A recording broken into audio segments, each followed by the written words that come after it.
Então, quando nós falamos em farmacodinâmica, é importante nós compreendermos que o termo farmacodinâmica significa como o organismo, aliás, como o fármaco age sobre o organismo, né? Então, nós estamos falando de efeito, de local de ação, efeito e mecanismo de ação, tá? E aí nós vamos estudar agora os efeitos resultantes da interação de agentes químicos. Porque o que acontece? Uma substância, de modo geral, ela interage com a outra. E essa interação em si faz com que ocorra essas diferenças em resultados de interação. Então, é muito importante compreender o que seria esse termo interação entre substância química. É utilizado todas as vezes que uma substância altera o efeito da outra. E essa alteração ela pode ser benéfica, ela pode ser maléfica, ela pode ser maior ou menor. E nós temos, de modo geral, quatro interações entre substâncias químicas, que pode ser adição, sinergismo, potenciação e antagonismo, que a gente vai falar agora delas. Em relação à adição, eu trouxe até algumas formulazinhas matemáticas, em número, na verdade, para ficar mais compreensível. A adição, que seria? É aquela produzido quando o efeito final de dois ou mais agentes é quantitativamente igual à soma dos efeitos produzidos individualmente. Então, imagine só que eu tenho uma substância A e uma substância B. Cada substância ela tem um efeito, mas quando eu junto essas duas substâncias, eu potencializo, eu aumento esse efeito. Então, 1 mais 1 é igual a 2. Aí eu trago para vocês o exemplo do chumbo e o arsênio. O chumbo e o arsênio e o arsênio, eles atuam no nível da biossíntese do M, aumentando a excreção urinária de coproporfirina. O que seria isso? De modo geral, o chumbo e o arsênio, eles alteram essa produção do grupo M. Alterando essa produção do grupo M, eu vou ter alguns efeitos colaterais.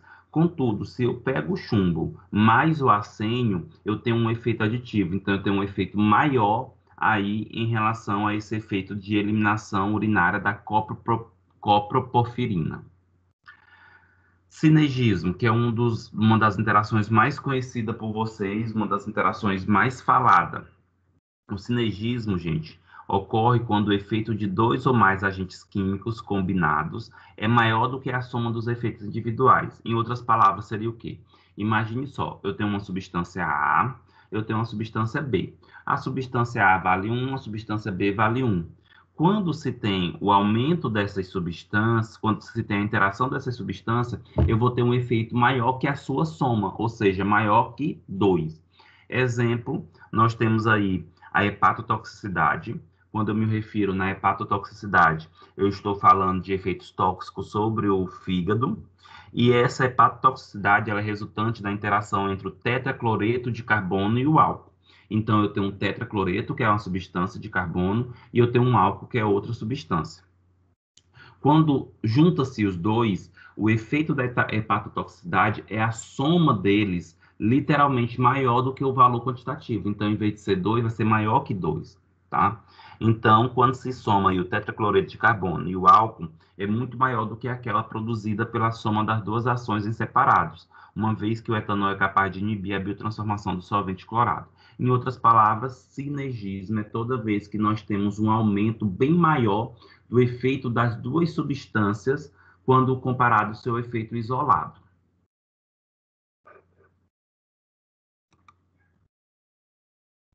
Potenciação. Potenciação é quando ocorre de um agente tóxico ter seu efeito aumentado por atuar simultaneamente com um agente não tóxico. Em outras palavras, olha só, potenciação. Eu tenho uma substância que tem um efeito como se fosse 1 e uma outra substância que tem um efeito 0, entre aspas. Eu tenho uma substância que é um agente tóxico e tenho uma substância que não é um agente tóxico. Quando eles se interagem entre si, acaba potencializando o efeito do agente tóxico, ou seja, 1 mais 0 é igual a 2. Um exemplo, gente, é o isopropanol, que não é hepatotóxico, ou seja, não lesiona o fígado, mas quando entra em contato com o tetracloreto de carbono, esse isopropanol, que não é um agente tóxico, acaba aumentando o efeito tóxico do tetracloreto de carbono. E nós temos aqui o antagonismo, né? O antagonismo ele ocorre quando dois agentes químicos interferem um na ação do outro, diminuindo o efeito final. Então, quando a gente se refere ao antagonismo, nós estamos falando que é duas substâncias onde uma anula o efeito da outra, que é um dos também mais conhecidos. Sem dúvida, um dos mais conhecidos por vocês em relação a essa característica farmacodinâmica é o sinergismo e o antagonismo.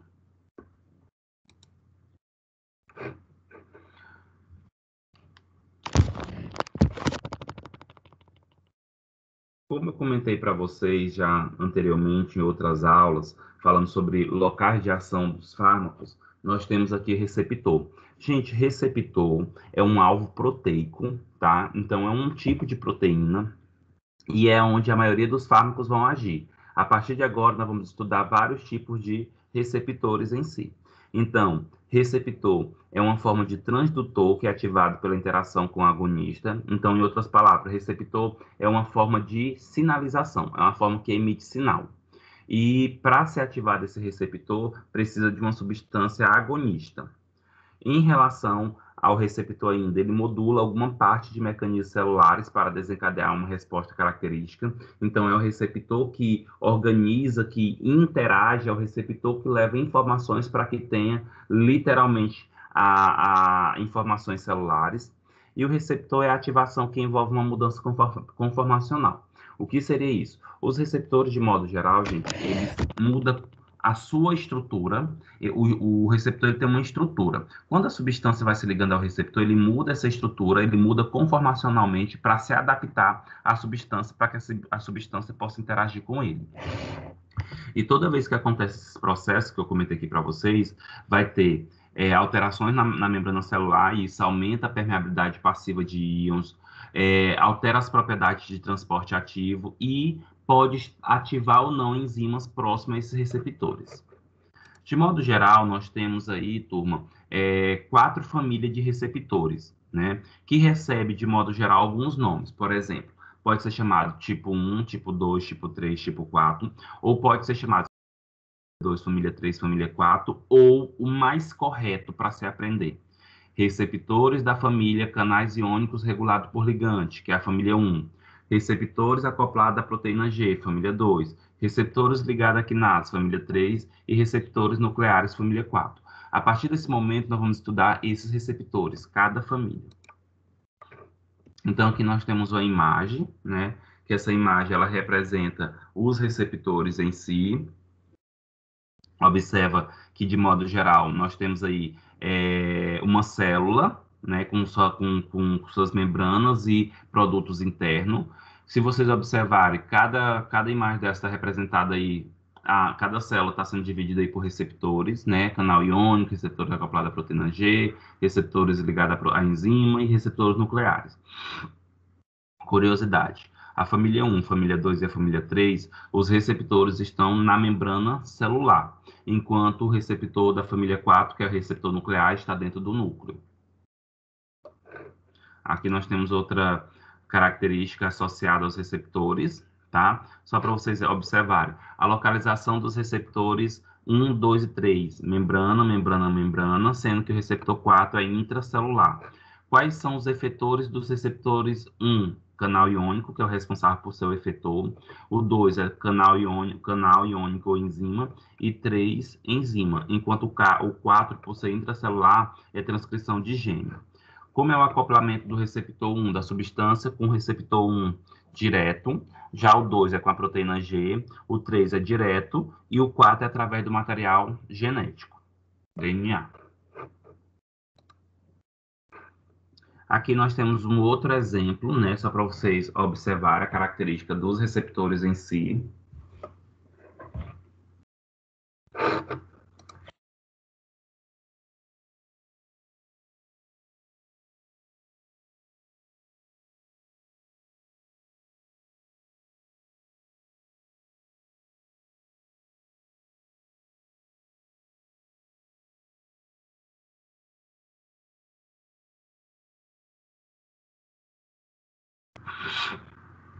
E aí aqui, turma, a gente pode observar, né, o receptor 1, que é o de canal iônico, onde o receptor é na membrana, o acoplamento é direto.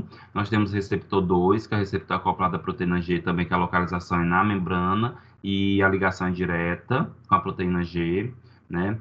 O receptor ligado à enzima, que também é na membrana e o acoplamento é direto. E o receptor intracelular, que a substância tem que ir no núcleo, né, dentro da célula para se ligar, e o acoplamento é através da transcrição gênica. Vamos falar da primeira família, né, que é a tipo 1, família 1, ou canais iônicos regulados por ligante. É muito importante que aprenda através desses nomes aqui, canais iônicos regulados por ligante, tá? Então, os canais iônicos regulados por ligante também pode ser chamado de ionotrópicos, porque são receptores que levam a passagem ou não de íons, por isso que é chamado de ionotrópicos, receptores que têm afinidade por íons, como potássio, cálcio, sódio, e esses receptores ele aumenta transitoriamente sua permeabilidade a determinados íons, ou seja, facilita ou não a passagem de íons. O acoplamento entre o receptor e o canal iônico é direto. Aqui nós temos um exemplo, né, de receptor da acoplada canal iônico, o receptor nicotínico da acetilcolina. Vocês podem observar que nós temos em azul, nós temos a membrana, nós temos o receptor. E aí, as bolinhas, nós temos azul e verde. Azul é a acetilcolina e o verde é o sódio. Observando essa imagem, a acetilcolina ela vai se ligando ao receptor, onde esse receptor vai abrir o canal iônico para a passagem do sódio. Tá? E isso aumenta totalmente as características de transição de íons na membrana. Aqui nós temos uma imagem só para vocês observarem o receptor de acetilcolina, receptor nicotínico, que é o receptor de acetilcolina. Observa que nós temos aí, ele é pentamérico, né? Ele tem 5 partes, e ali vocês observam onde tem um CH, que é o local onde a substância se liga, o local que se encontra o receptor que a substância vai se ligar. E esse orifício interno é onde vai passar o íon, a passagem do íon. Ele pode estar aberto ou fechado. E agora nós temos os receptores de proteína G, tá? São os receptores chamados também de metabotrópicos, tá? Porque envolve toda uma característica metabólica. E alguns receptores, na verdade, quase que todos os receptores, gente, existentes, são receptores acoplados à proteína G. É o que tem maior quantidade no nosso organismo, são esses receptores acoplados à proteína G, tá? E alguns tipos de receptores que têm um acoplamento por proteína G, receptores muscarínicos da acetilcolina, receptores adrenérgicos, receptores de dopamina, receptores de serotonina e outros. Então, vamos começar a compreender essa característica associada a esse receptor. Primeira coisa, a estrutura dos receptores acoplados à proteína G, eles consistem, né, a proteína G, no caso, a proteína G, ela consiste em 7 alfa-hélices transmembranares. Então, observa nessa imagem aí que nós temos 7 alfa-hélices, ó, que são escanudos em azul. 1, 2, 3, 4, 5, 6, 7. E isso aí é a proteína G. E a proteína G, ela tem uma porção que é o domínio N-terminal extracelular e tem o domínio C-terminal intracelular. Então, tem a porção que fica a parte externa da membrana e tem aquela que fica interna à membrana.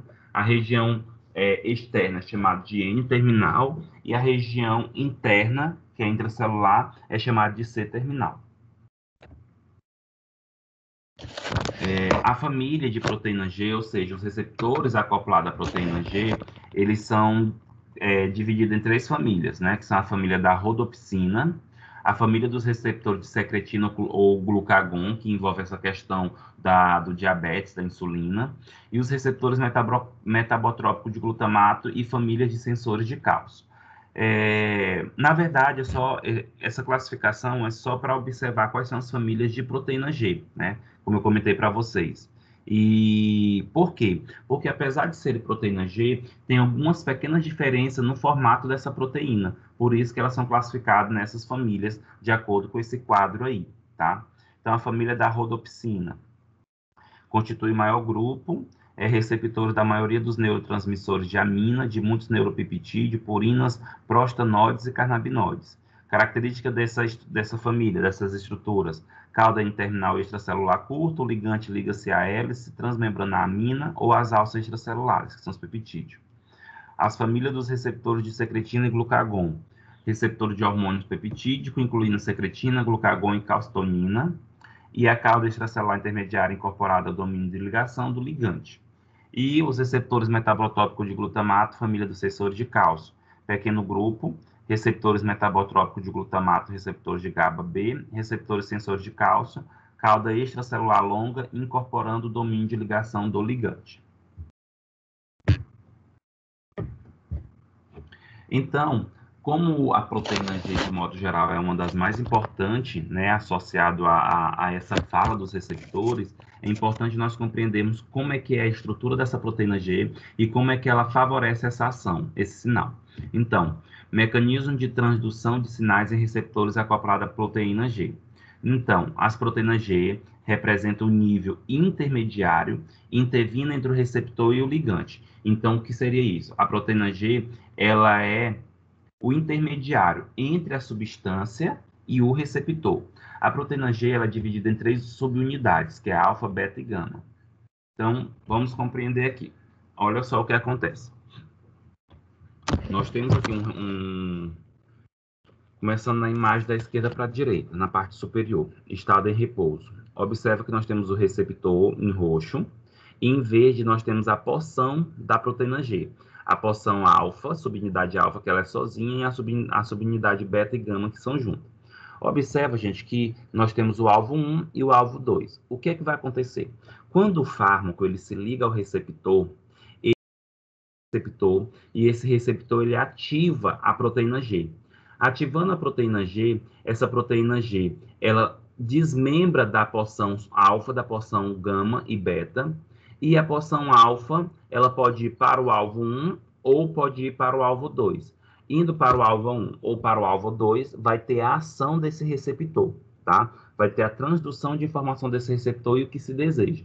Depois que teve a ação, vai ser inativado novamente. O receptor volta ao seu estado de repouso, tá? E para que isso aconteça, gente, esse desmembramento da subunidade alfa, da beta e gama, precisa de energia. E essa energia é através do nucleotídeo de guanina, que é o GTP, que é semelhante ao ADP, adenosina trifosfato, que é a molécula energética que nós temos.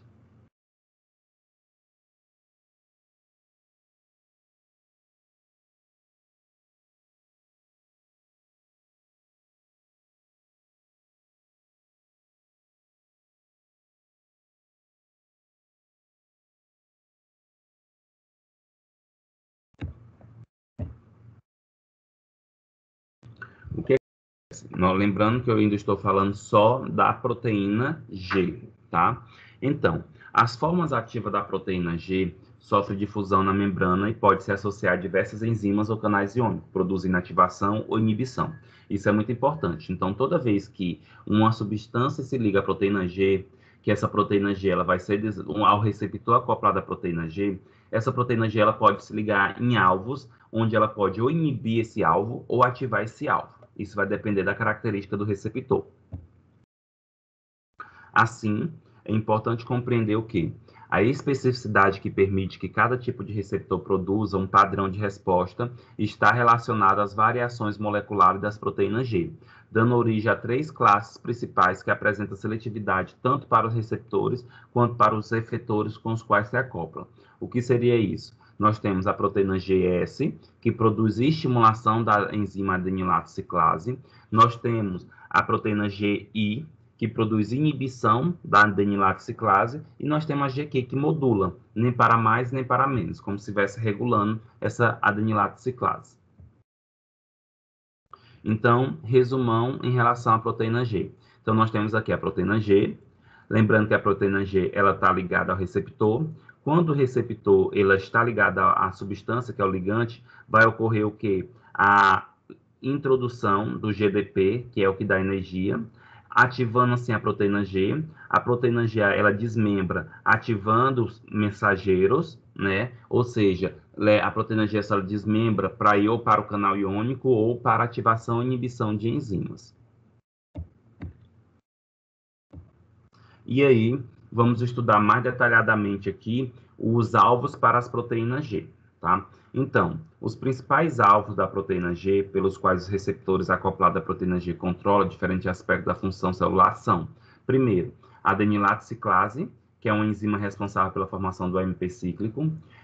Segundo, a fosfolipase C, que são enzimas responsáveis pela formação do inositol trifosfato e diacilglicerol.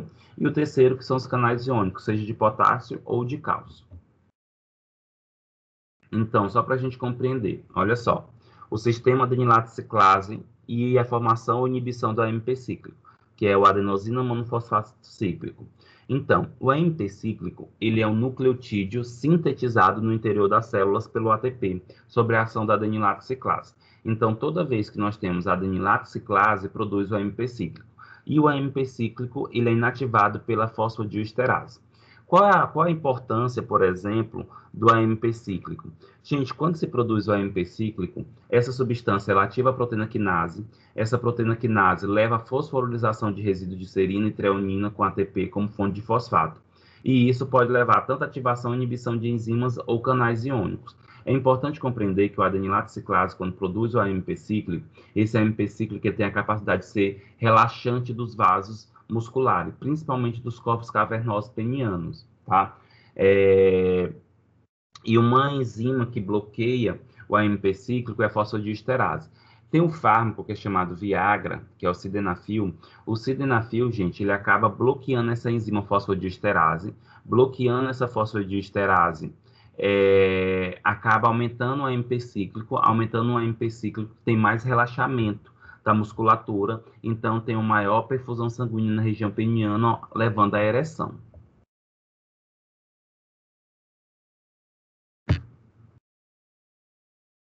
Então, qual a função do AMP cíclico? Qual a importância desse AMP cíclico? Atua no metabolismo energético, divisão e diferenciação celular, transporte de íons, canais iônicos e proteínas contráteis. Esses efeitos são produzidos pela ativação da proteína quinase pelo AMP cíclico. Então, lembrando, gente, que o AMP cíclico, ele leva à ativação da proteína quinase, a proteína quinase leva à fosforilação da cadeia leve da miosina e o que tem na ativação, levando a um relaxamento da musculatura lisa. Quando se utiliza, por exemplo, sildenafil, que é o Viagra, inibe a fosfodiesterase, aumentando esse AMP cíclico, aumentando o relaxamento da musculatura lisa, o que favorece maior perfusão de sangue na região peniana. Aqui é só uma imagem que ilustra, tá, gente?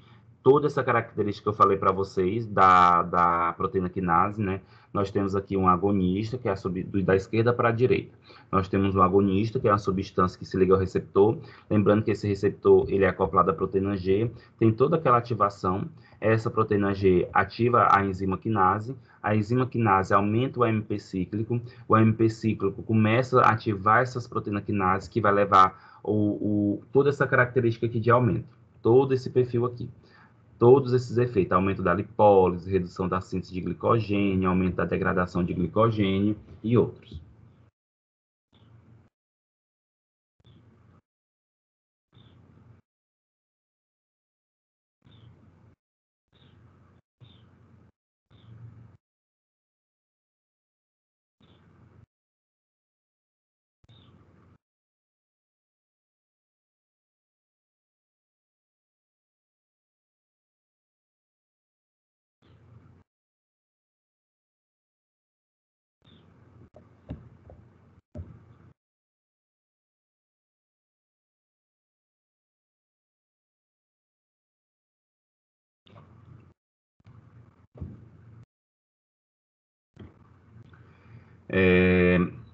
Como eu comentei para vocês, em relação aos locais de ativação da proteína G, eles ativam o inibidor adenilato ciclase, né?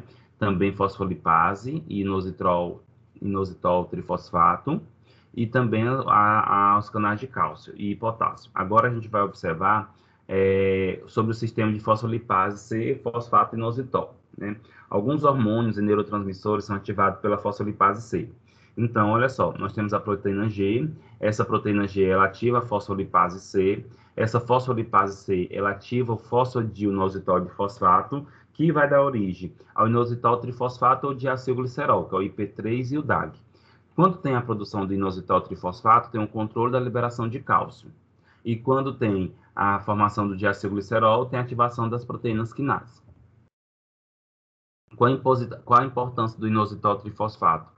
O inositol trifosfato, ele liga-se aos receptores do retículo endoplasmático, causando uma rápida liberação de cálcio das reservas intracelulares, permitindo a formação do complexo cálcio-calmodulina. Ou seja, o inositol trifosfato está muito relacionado à contração muscular. Já o DAG, ele atua aumentando a afinidade da proteína quinase pelo cálcio, tá? Então, já tem outras características associadas agora à proteína quinase, que foi aquelas que eu comentei anteriormente. E o outro local onde ocorre a ligação da proteína G são os canais iônicos, principalmente canais iônicos ligados por cálcio e potássio. Os receptores acoplados à proteína G podem controlar diretamente a função dos canais iônicos por mecanismo que não envolve segundos mensageiros, tá? O que seria isso? De modo geral, pode ocorrer a ligação diretamente aí com os canais iônicos, cálcio ou potássio. Mas é muito importante compreender que o que acontece com a ligação nos canais iônicos é porque a proteína G acaba ligando uma das porções dela, lembra que a proteína G é dividida em alfa, gama e beta, e uma dessas porções pode se ligar ao canal iônico e ocorrer a liberação, ativação ou não desses canais iônicos. A terceira e penúltima família de estudo, gente, é a família de receptores ligados à quinase. Toda vez que vocês observarem esse sufixo ase, significa enzima, tá? Então, receptor ligado à quinase é a mesma coisa que receptores ligados à enzima. A localização desses receptores, tipo 3, é localizado na membrana, tá? E esses receptores, eles são importantes para insulina e fatores de crescimento, e tem um efeito lento, geralmente a ação dele é lenta. Os ligados à quinase, eles medem as ações de citocina, fatores de crescimento e hormônio, como de insulina.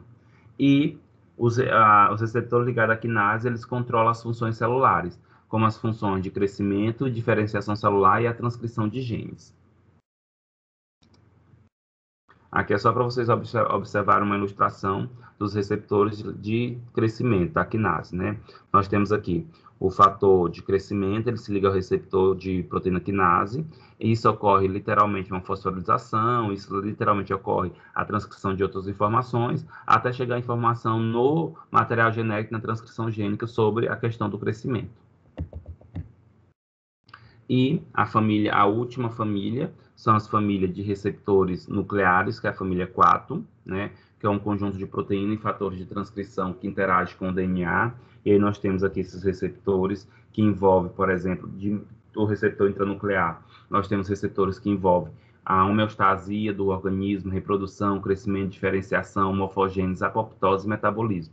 Então, todos os receptores nucleares têm envolvimento em todas essas características aqui.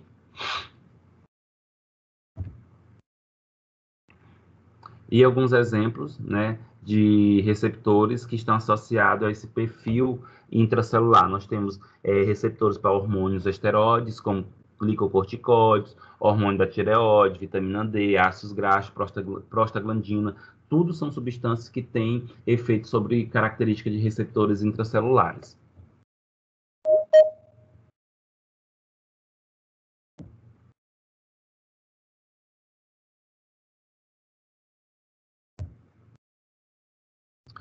E finalizando, turma, essa questão dos receptores em si, né? Como eu falei para vocês, que são 4 famílias de receptores, né? Família 1, 2, 3 ou 4, ou tipo 1, tipo 2, tipo 3 ou tipo 4, ou o mais correto, família 1, canais iônicos acoplados, receptores a canais iônicos.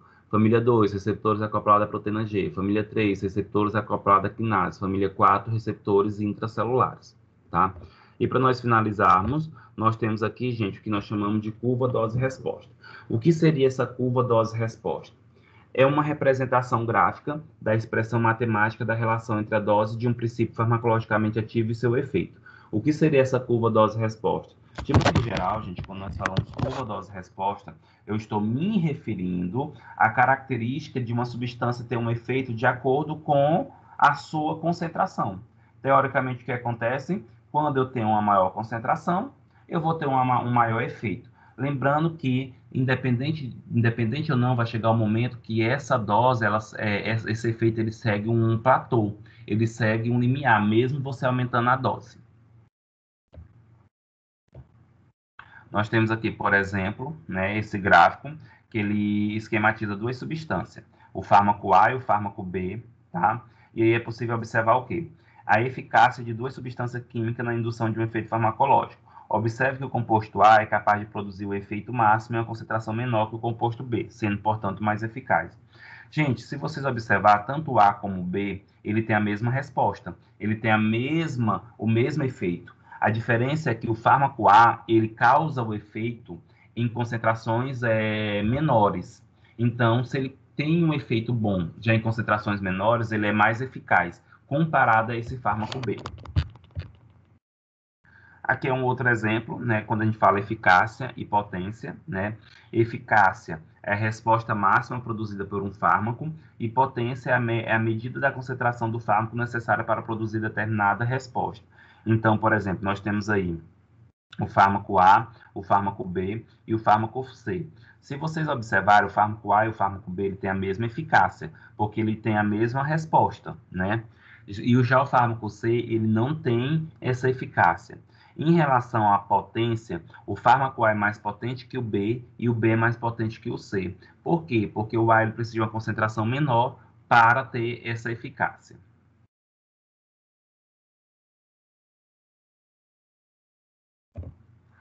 Turma, esse seria o restante da nossa aula, tá?